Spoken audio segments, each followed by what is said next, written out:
কি আশ্চর্য একটি বিষয়, বাংলাদেশের রাস্তার মাঝখানে দেওয়া হচ্ছে ফুটপাত, তবে গাড়ি পার্কিং করতে গেলেই সেই রাস্তার পাশে দৌড়ে আসে সার্জেন্ট, এসে আপনাকে মামলা করে দিচ্ছে। যেখানে কথা ছিল রাস্তার মধ্যে মার্কিং করে গাড়ি পার্কিং করার জন্য একটি নির্দিষ্ট জায়গা বানিয়ে দিবে, আর সেইটা না করে গাড়িকে দিচ্ছে মামলা, আর অবৈধভাবে ফুটপাতকে বৈধতা হিসাবে দিয়ে তারপর তাদেরকে দেওয়া হচ্ছে হকার কার্ড। মানে যেটা অবৈধ সেটাকে করা হচ্ছে বৈধ, আর যেটা করা দরকার বৈধ সেটাকে এখনো রাখা হয়েছে অবৈধ।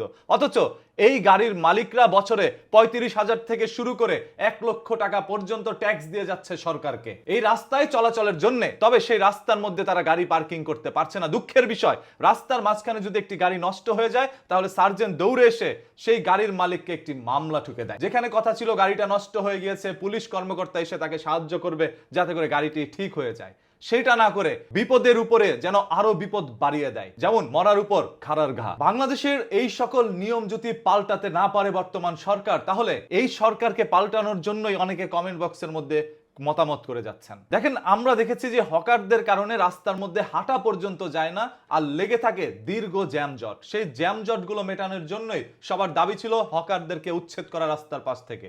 আর সেইখানে রাস্তার পাশ থেকে উচ্ছেদ করে নিয়ে আসছে, বরঞ্চ রাস্তার মাঝখানে তাদেরকে বসায় দিছে। এই জিনিসটি অনেকেই মেনে নিতে পারছে না। যেখানে আমরা একটি নতুন বাংলাদেশ গড়ার জন্যই গিয়েছিলাম জুলাই আন্দোলনের মধ্যে, সেখানে অসংখ্য মানুষের জীবন দিয়েছে, চোখের সামনে তার সন্তান চলে গিয়েছে, চোখের সামনে মা বাবার জীবন গিয়েছে, শত শত বোনদের জীবন দিতে হয়েছে। এত শহীদের রক্তের উপরে দাঁড়িয়ে এখন পর্যন্ত সেই শহীদের স্বপ্নগুলো পূরণ করা হচ্ছে না। রাস্তার মাঝখানে হকারদেরকে বসার জন্য ব্যবস্থা করা হয়, এটা কোন দেশে আপনারা দেখেছেন? হ্যাঁ, লন্ডনের মাটিতে আমরা দেখেছি, সেখানে এরকম মার্কিং করা থাকে, সেখানে গাড়ি পার্কিং করে, হকারদেরকে বসানো হয় না। শুধুমাত্র এই বাংলাদেশের মধ্যেই আমরা নতুন নতুন জিনিস দেখতে যাচ্ছি, আর এটা অনেকের আবার হৃদয়ে ছুঁয়ে দিয়েছে। অনেকের কাছে ভালো লাগছে যে জনাব তারেক রহমান এসে হকারদের জন্য কিছু একটা করছে। একটি দেশের সরকার হকারদের পেটের কথা চিন্তা করে, তার পরিবারের কথা চিন্তা করে, তাহলে সেই সরকার কতটা ভালো হইতে পারে। হ্যাঁ, আপনাদের জায়গা থেকে ভালো। আজকে আপনি হকারি করছেন, আপনি ওই রাস্তার মাঝখানে এসে দোকান বসাবেন, আপনার যে কাস্টমার গুলো আছে তারা তো দাগের বাইরেই দাঁড়াবে, আপনি তো দাগের ভিতরে থাকলেন, তবে কাস্টমার গুলো দাঁড়ানোর ফলে সে রাস্তায় দীর্ঘ জ্যাম জট লেগেই থাকবে। এইগুলো নিয়ে কথা বলার কি এখন কেউ নাই?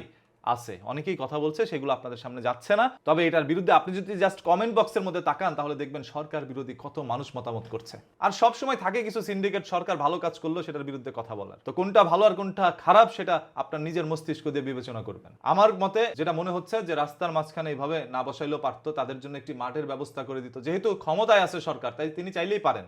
বা তাদের জন্য একটি মার্কেট নির্ধারণ করে দিত, যে যেখানে গিয়ে তারা বসবে সেই মার্কেটের মধ্যে মানুষ গিয়ে কেনাকাটা করবে।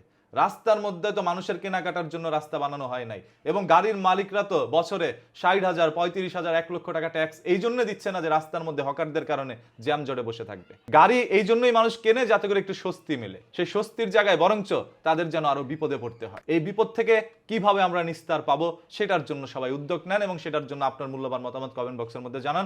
আমি এখানে সরকারের বিরুদ্ধে, আমি এখানে সিটি কর্পোরেশনের বিরুদ্ধে কোনো কথা বলতে আসি নাই। আমাদের প্রবলেমগুলো আপনাদের সামনে তুলে ধরলাম, যে এই কারণে আমাদের প্রবলেম আরো বড় হতে পারে, মানে সমস্যাগুলো আরো বড় হতে পারে। সেই সমস্যার হাত থেকে আপনারাই আমাদেরকে মুক্তি করবেন ইনশাল্লাহ।